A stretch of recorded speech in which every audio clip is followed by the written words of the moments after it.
we go now to Mr. Alan Grayson of Florida. Ambassador, I'd like to ask you a few questions about Benghazi, the scandal that never was. Who decided that Ambassador Stevens go to Benghazi on September 11, 2012? It was the ambassador's decision, sir. Now, was Secretary Clinton responsible in any way for reviewing and approving the in-country movements of U.S. ambassadors, either Ambassador Stevens or anyone else? No, sir. Under departmental policy, ambassadors only need Washington permission if they leave their country of assignment, not the capital city.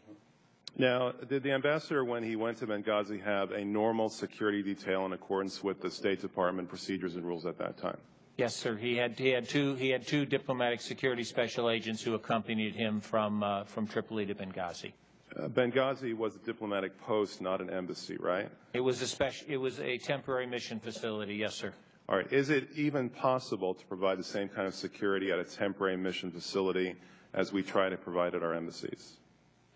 We can never achieve the kind of perfect security that we need other than a purpose-filled embassy. We have a series of standards, and we were working through those standards. We were constantly adding, as I think in response to the gentleman from Virginia, I offered to submit for the record a list of all the improvements that we had made to the temporary mission facility in Benghazi. Was there any money that was appropriated for the purpose of improving that post that was unspent at that time? No, sir. There was no specific money appropriated from Benghazi. We were simply taking money from other locations, but all the requests that they put forward, as I mentioned, save one, which is the guard towers, which were determined to be unnecessary and potentially too attention-getting, all their requests were fulfilled. Now, with regard to the attack itself, approximately how long was it between the time that the attack began and the time of the ambassador's unfortunate death? I would say it was probably somewhere, it was definitely under 90 minutes.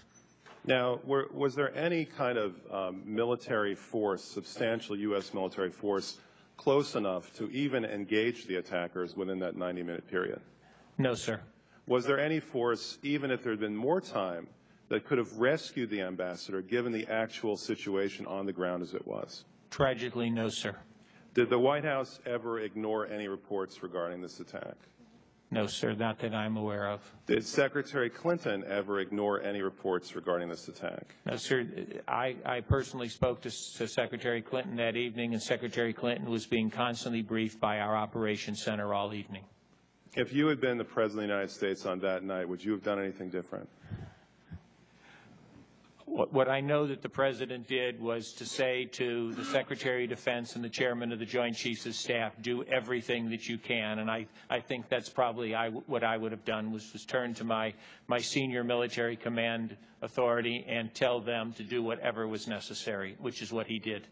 Regarding the Accountability Review Board report, did the Accountability Review Board find Secretary Clinton in any way liable for any kind of misconduct?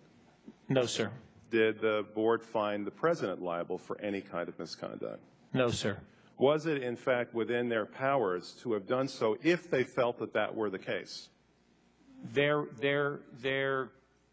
certainly could have found the Secretary of State, because their charge is to review State Department operations. I'm not sure that their writ legislatively, legally extended outside the State Department, but it certainly extended to the Secretary of State.